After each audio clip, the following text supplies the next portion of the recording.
Tadepalli బ్రహ్మానందపురంలో ACC కార్మికులు చేస్తున్న నిరసన దీక్ష 38వ రోజుకు చేరాయి. రిలే దీక్షలకు నియోజకవర్గ వైఎస్ఆర్సీపీ ఇన్ఛార్జ్ దొంతిరెడ్డి వేమారెడ్డి సంఘీభావం తెలిపారు. అనంతరం వారు మాట్లాడారు.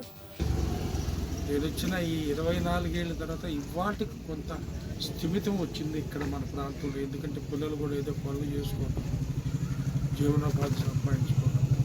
కానీ హక్కు అనేది ఉంది, మీ హక్కు ఇంకా అట్లాగే ఉంది. కోర్టులో కూడా మీకు అనుకూలంగానే వచ్చిన దాఖలాలు ఉన్నాయి. కానీ ఈ రాష్ట్ర ప్రభుత్వం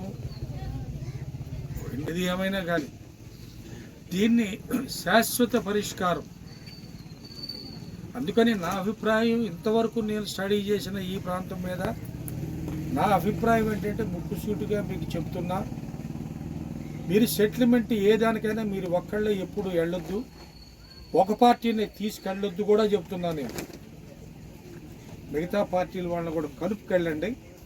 ఆ సెటిల్మెంట్ దశలోనే ఎక్కడో చోట పోలీస్ స్టాప్ పెట్టకపోతే మనం ఎంతో కాలం ఇంకెంతమంది మొత్తం చనిపోయేదా కూడా మన ఉద్యమం ఈ విధంగా నడవాల్సి వస్తుంది.